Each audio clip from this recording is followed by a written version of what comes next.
Hi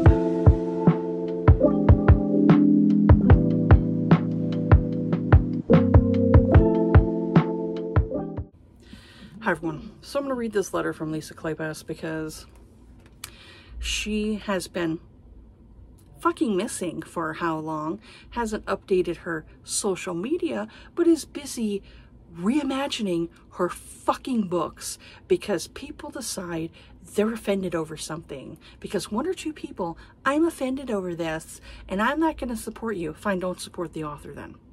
Don't support the author then. So she's done this with her other books where they get like a Kindle release or whatever it is. It gets a re-release or whatever. And this is the problem I have when it comes to this stuff. And there's other people who are calling this out too. And I agree with them. So it happened one autumn. There was a sex scene that was taken out in that book. It's not there anymore. It's changed up. There was another book that happened that was a summer book. I can't remember the name of it, but I did like it. It had Annabelle and Simon in it. The whole prologue was removed in that book. If you go and you read the Kindle or you listen to the audiobook, that prologue is no longer there. So she decided that she's going to come out with a new edition that's a reimagining of Someone to Watch Over Me. Okay. So this says, when Someone to Watch Over Me was first published, it was an unusual story for the historical romance genre. The plot concerns a Regency-era police detective who is investigating the attempted murder of a young woman with amnesia. It's a love story between working-class characters with action, mystery, and intense emotion.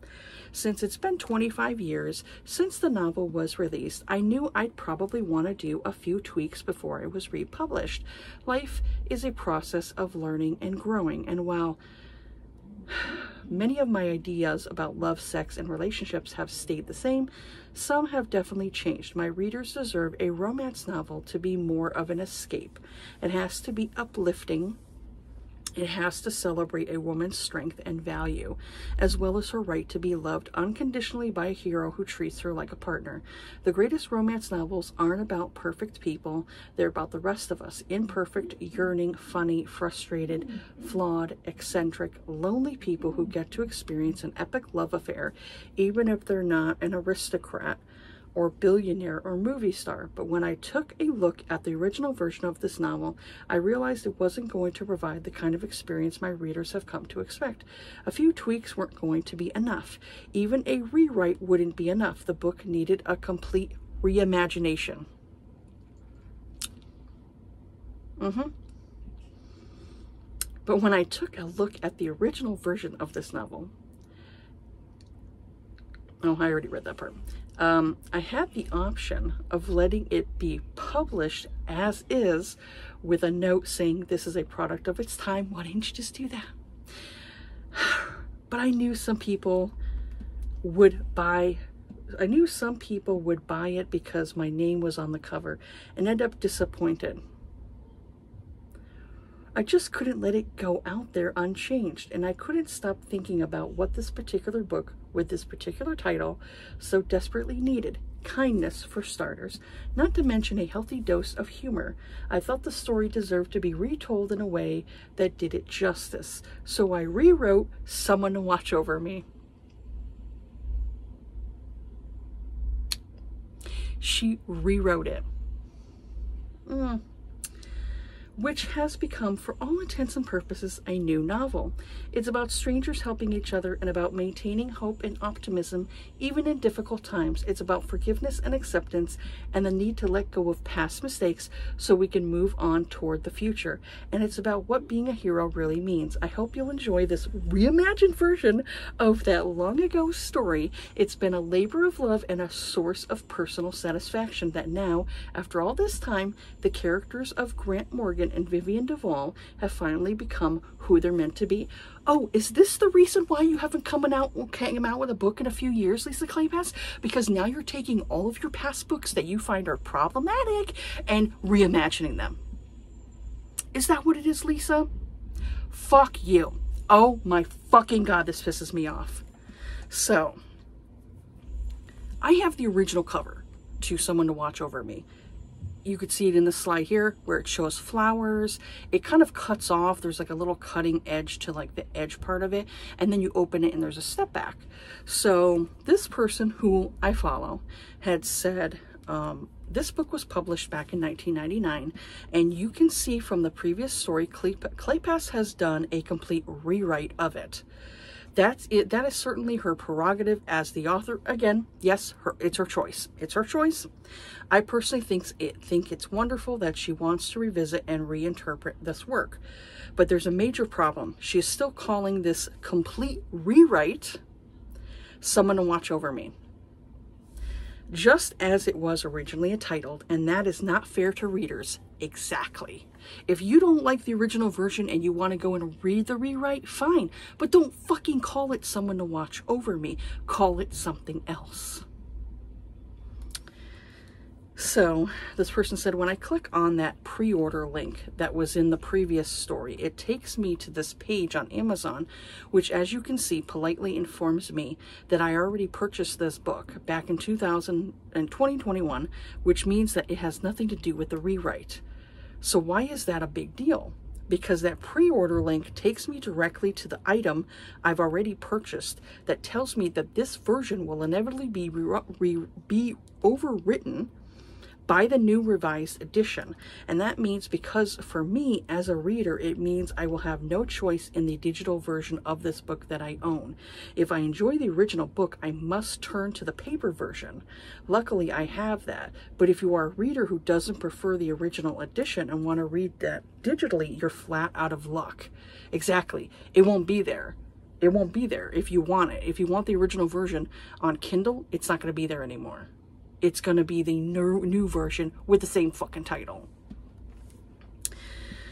So she says, now books get new covers all the time. Yeah, I've seen her, this cover has gotten redone at least 3 times, because I have the original edition. I had one that was a discrete cover, and then they went and did like another cover, like this one here, this green one with the chick on it. That was like, I think, the 3rd covering they did. And then they're doing another cover. So there's going to be 4 covers now that are now all same book, but different covers. So she says that's commonplace in publishing. This particular book has had multiple covers. Yeah, that's what I said. This is now going to be the 4th cover. But new editions are a different thing, and to do a rewrite is something else entirely. In my opinion, an author does readers a disservice when they rewrite a book and keep the original title for it. Readers who love the older version of the book and want to get a digital copy will be shocked to discover that they don't have the same book. Readers who read the electronic version and then discover an inexpensive paperback at a book sale will be shocked to discover they're not reading the book they read before. Readers are smart. An author should respect their ability to determine which edition they want to read. Kleypas and her publisher isn't doing that. Oh, wow, there's another cover I didn't realize. I guess there's 5 covers to this book. Because I only knew of the 4, but I guess there's 5 now. Again, as the creator of this IP, Kleypas can do with it as she wishes, including this complete rewrite. I have no difficulty with that, but I have great difficulty with using the same title for it, which is, at best, confusing for readers and at worst, seriously misleads them. Yes. Why couldn't this edition come out under a different title? Yep. Why? So the next slide, it shows this, where it says Regency rewrites Coulter and Putney. So it's taking their traditional regencies and transforming them into historicals. So as a clear example, look at this post I put up a while back. It clearly shows that both Catherine Coulter and Mary Jo Putney also did major rewrites of earlier works, but in each case, they used a different title for the rewritten edition. They did not simply restate the old title. They often kept the new titles close to those titles, using a word or two from the original title, but there is no confusion on the part of the readers. Now this I did not know. And other people were in the same boat. They didn't know either. So a person says, this is the biggest point for me. If you feel your book needs a rewrite, just create a new book essentially. Create the rewrite, but don't keep the original title. This will keep things clear for all of your readers, including new readers and longtime fans, which is seriously important. So it goes Regency rewrites, Coulter. So the original book was in 1979 and it was called The Phantom Countess, I think it is. Or I think it's The Phantom Countess, or maybe it's The Autumn Countess. I think it's The Autumn Countess by Catherine Coulter. I've never seen that book before. But then you have the other version, which is updated. That's Catherine Coulter, The Countess. So see, she didn't even have the same name. And that came out in 1999. And I had no idea that that was a rewrite version. So 1980, the same thing with Catherine Coulter. You have Lord Deverell's Heir, and then they did a rewrite in 1996 that came out and was called The Heir. So it says, in fact, one of the most interesting things I learned from the comments on this post was that many of you didn't know there were earlier editions of these books. So clearly the title distinction did its job. Exactly. Selling these as unique reinterpretations of an original idea. This is what I wish Kleypas had done. Exactly. So this is a long one. So the person says, at the end of the day, it's all a matter of authors and or publishers being afraid of these stories becoming offensive in some way to new readers.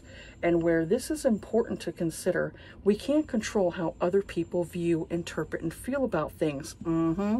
This is out of our control. This is the biggest cause of romances, historicals in particular, outside of subgenres like dark, which make it a point to be dark and contain questionable content that readers actively want.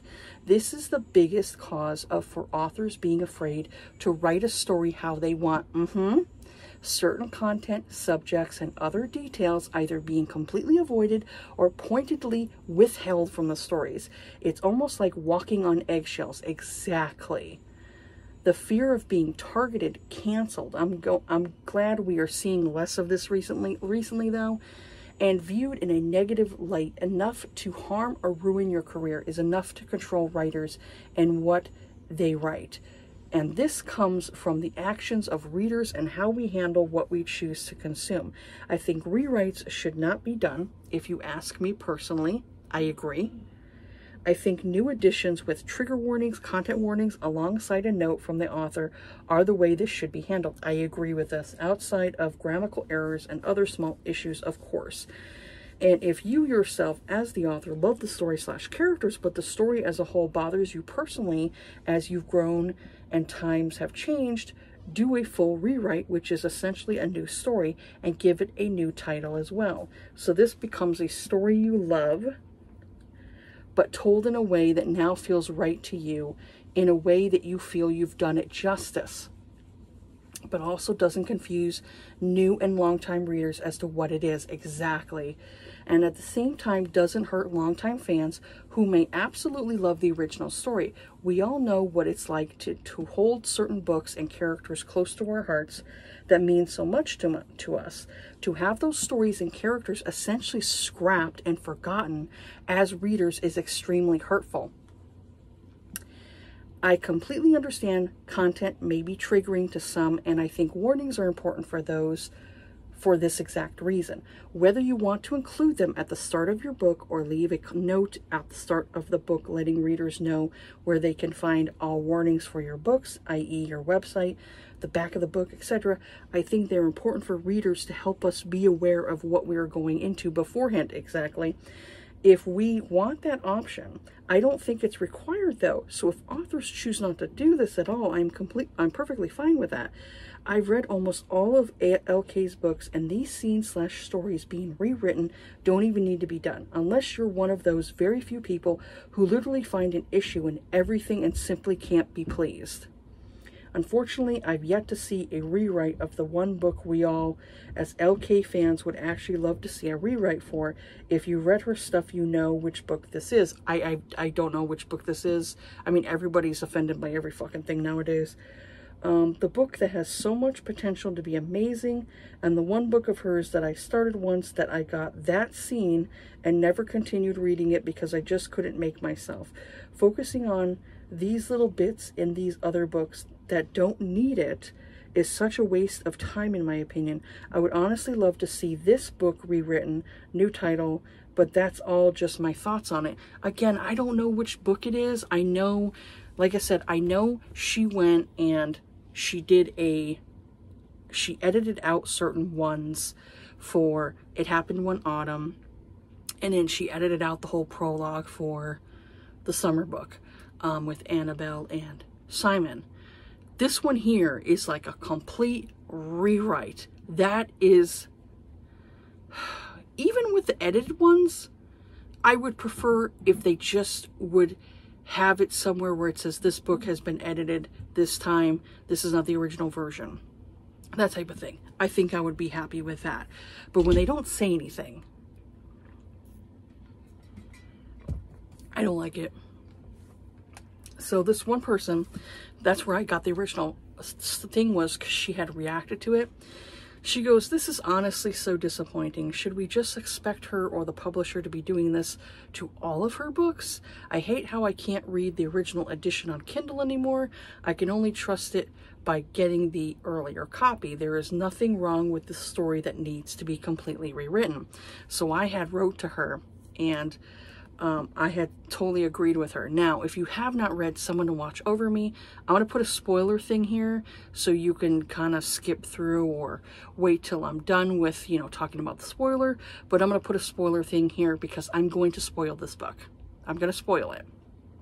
So, I had said I have the original edition to this book, and there may be some things Grant does that I don't condone, but he tried to make up for it in the end. He apologized to both sisters, Vivian and Victoria. Now, if you don't know the story, and you're okay with the spoilers, essentially, Grant is a Bow Street runner. He decides to go out one night, and there's like this party going on, and he goes and he sees Vivian, and Vivian is like this courtesan, and he's attracted to her. But she basically essentially like turns him down and says, "I'm not interested in you, like your kind of thing." And he gets mad. So one night, as he's doing his job, he realizes there's this woman who got fished out of the sea. And he looks and he's like, "Oh, it's Vivian." You come to find out, it's not Vivian, it's actually Vivian's sister, Victoria. And so Victoria wakes up and she doesn't have memories of what happened to her. And so he's essentially taking care of her. And so he basically decides, like, I'm going to get back at her for rejecting me. It very much is like if you ever watched the movie Overboard, where it has, you know, Goldie Hawn in it and Kurt Russell. If you watch that one, it's essentially like he knows who she is and he's kind of getting back at her for treating him like shit. There are people who don't like that movie. You know, they think like, oh, it's bad that he lied to her and all that stuff. I get it. I still enjoy the movie. I still find it funny. I still like the movie. So that's essentially here where Grant does not, he doesn't know that she's a twin, but he essentially wants to get back at Vivian. So he goes and basically tells her like, oh, we were lovers and everything like that. And so the more time he's around Vivian, which is Victoria, the more he starts to fall for her. And then essentially she has someone who's trying to kill her. So now he's protecting her. So that's why I said like Vivian and Victoria. So I said, is no one supposed to make mistakes anymore? Plus, Grant accepted Vivian's child into his home because Vivian didn't want to be a mother, and Victoria wanted to take care of her niece and being pregnant with her own child. So essentially what happened is, the reason why Vivian had split is because Vivian was pregnant. And so she figured that she would go and have the baby, put it up for adoption, or have someone else take care of it, and then she'd go back to doing her job again, you know, as being a courtesan and stuff like that. So there was a character that I think had offed himself because he had loved Vivian and Vivian didn't love him back. So I think he had offed himself, and I think it was the guy, I think it was the son's father, I think it was his father that was going after her, that was trying to get her to get back at her. I think that's what it was. And so unfortunately Victoria, her twin sister, had gotten involved in it because Victoria went to go search for her sister. And so Victoria ends up finding out her identity. She ends up realizing who she is, you know, her memories come back. And so her and Grant basically end up together. But before that, I said, this just really disappoints me as a reader of Lisa Kleypas, that she's going to change all of her books because some are offended. I said, I'm tired of this, and this makes me not want to read any more Lisa Kleypas books when she finally does come out with a new release. And so, essentially what happened was, I said, when you go and you read the books, you're like, yes, is he a dick for trying to get back at Vivian? He is a dick, but what happens is what happens? He ends up realizing what he did was wrong. So what did he do? He went to Vivian. He actually went to Vivian and he apologized to her. You know, telling her that, you know, he thought, you know, Victoria was her and he was going to get back at her, and he apologized for it and said he was sorry. And so Vivian was like, well, you got to apologize to my sister because you're the one that, you know, you're the one that had did that to. And so he went and basically was like, okay. And so when he went and talked with Victoria and, you know, was telling her like he's sorry for, you know, for treating, you know, her, you know, basically what he wanted to treat the sister bad. Or I think maybe it was the other way around, where Victoria had said to him, you have to go and apologize to Vivian. I can't remember either or. It was either which way. Because I haven't read that book in a while. But I do remember that he did apologize to both of the sisters for his behavior. You know, and he, you know, felt really bad about it. But then, you know, Victoria had ended up forgiving him, because that's the thing. Like, people can go and make mistakes. They can do bad things. But if that other person forgives them, then why do you need to go and keep judging this person? Yeah, they made a mistake, but that other person forgave them. You know, they forgave them, and they chose to overcome, you know, that whole thing of like, instead of hating this person forever, why not just forgive them? It doesn't mean you have to get back together with them, but you can at least forgive them, because, you know, you can kind of get it off your own conscience, you know? And so that's essentially what happened, is that Victoria had forgiven Grant for his behavior and what he did, and they essentially had gotten married. And so what happens is, at the end, Vivian has her baby, but she doesn't want to go and take care of it. Even Victoria had told her, like, don't give the baby up. If you don't want to take care of the baby, let me take care of the baby. I'll take care of my niece, you know, or niece or nephew, you know. So it's essentially what happened, is a baby showed up at the door. Victoria was, you know, had already told Grant she was pregnant, so they were going to have a baby of their own. And then this little baby girl comes to the door, you know, like, then a nurse drops off the baby. And so, you know, you could see, like, Grant's like, oh, we'll take care of the baby. And I'm like, this man was willing to take care of a baby that wasn't even his own. And yet you think this guy's a fucking dick? You know, this guy apologized. He realized the error of his ways. He was willing to take over the care of a baby that wasn't even his. And now you want to do a whole complete rewrite? Is it going to be to where he never, like, took advantage of you know, Victoria at all to get back at Vivian? Is that what it's going to be? You know, because then what's the whole fucking point? You know? And then it's like, well, then there's no grovel. You know, to me, I'm like, I love the scene where it's like he finally finds out who she is and realized how wrong he did of her, that he goes and he does whatever he can to make it up to her. That's what I loved, is like the grovel of the relationship, of like her finding out who she is and telling him how she needs time to think and all that stuff. And then they end up together and they're having a baby, which was really sweet. And then her niece comes into their life, and they're like, oh, well, they're going to take care of this baby too. So I'm like, I thought that was really sweet that Grant turned into this very hardened man, and at the end of it, he was just the sweet cinnamon roll that was willing to love his wife, you know, and they're having a baby, and he's willing to take care of a baby that wasn't his. And it's like, this man went from hardened to cinnamon roll.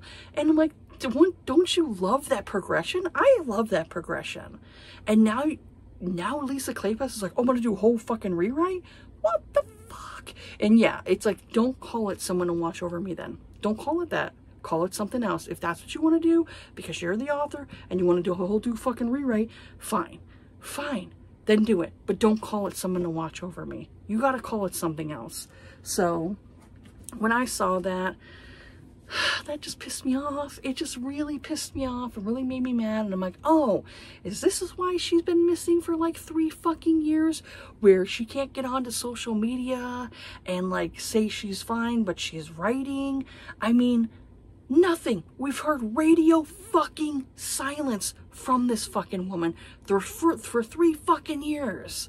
And now we see this fucking letter of her doing a whole reimagining of Someone to Watch Over Me. Is she going to do this for all of her books now? Were all of her books, Dreaming of You, one of my favorites, is that going to get changed now? Because people don't like the way maybe Derek Craven treated Sarah? Is Again the Magic going to be fucking reimagined because they don't like how McKenna and Aline's first time was? Is that going to happen? What the fuck? I'm just really disappointed. I'm really angry. I'm really disappointed. I really do not like the progression of what happened with Lisa Kleypas's writing. I don't like her series, her newest series, The Ravenels. I don't like them. There's only one or two books that I actually thought were decent. All the rest of them I don't care for. And if she's going to do the same thing that she's done with her new books, I'm not here for it. And I'm not going to read any more books of hers. I've been a reader of hers for like 20 years, ever since the beginning of my romance journey into romance books. I've been a fan favorite of hers. Not anymore. Same thing with, you know, the way Julia Quinn just fucked over her readers for the goddamn Bridgerton show. Fuck these authors. I'm done. I'm done with them. I'm not reading any more from Julia Quinn. I'm not reading any more from Lisa Kleypas. They lost me as a reader for forever. I'm done. Whatever, you know, whatever other writing journey they decide to go down, I'm not a part of it. They can go on by themselves. And you know what? If new readers enjoy their books, have at it, you know. That's usually the progression of authors anyway. You know, authors change and they lose a bunch of fans and then they will gain new ones. But with the way historical romance is right now, don't know how successful she's going to be because a lot of people don't even want to read historical romances. So good luck, Lisa Kleypas. You might as well go back to how it was before, where you were doing more women's fiction and they were contemporary. Maybe you'd have a lot more people who would flock to your books. But I'm done. So yeah, that's it for this one here. I saw that and it really just pissed me off, and I just don't like it when authors do that. You know, at least Catherine Coulter had the decency to change the title around. If she's going to do like a whole rewrite or edit a whole bunch of stuff out, at least call it something else and go from there. Because then people can compare, you know, the old book from the original book from the new one and say like which one they like better. Do they like the old version better? Do they like the new version better? And kind of go from there. But you know what? No, I'm done. I'm not going to reread the Someone to Watch Over Me, that new version. I'm just going to keep the book, you know, the original copy, because that's what I like, and just go from there, you know. And you know what? There might be a lot more people who are like, oh, I'm definitely going to buy the first editions if they know that all of these other books are going to possibly be rewritten or reimagined, you know. Good luck with that, Lisa Kleypas. Good luck. But yeah, I'm pretty much done. I'm done with her. I'm not going to do any more. This is really just disappointing, you know, disheartening, disappointing. It just pisses me off. So yeah, that's pretty much it for this video here. I saw that and I wanted to, you know, talk about it and talk about my thoughts and why I think it's just a really bad mistake. But I mean, if the author wants to do it and, you know, it's their right to do it, then yeah, change the title. Do not call it Someone to Watch Over Me, you know, call it something else and go from there. But yeah, what do you think about this? Do you, you know, think it's okay to like edit, you know, if an author wants to edit their book years later and have it to where, you know, it's like a new version or like maybe a whole new reimagining, you know, maybe you didn't like this book when you first read it, but you're willing to go and check out the reimagining of what the edited, you know, the one that was redone. You know, would you prefer that one? Let me know down below. And do you think that, you know, because they are going to do a whole new rewrite to this book, do you think that it's, you know, okay to keep the original title, or do you think it's better just to do a whole new title? Let me know down below what you think about this. But yeah, I'm done. I'm done with her as an author. She's disappointed me for the last few years. And, you know, not only her ghosting everybody and no one knows what the fuck is going on, but her now reimagining her fucking books. Is it because you ran out of ideas? Did you run out of ideas, Lisa? Is that what it is? Run out of ideas? Are you too, you know, concerned about being canceled because your books don't hold up how they used to? But yeah, I'm done with this. So yeah, that's it for this video here. Have yourselves a good day. Take care of yourselves. Be kind to each other. And I will see you all on the next video. All right. Bye.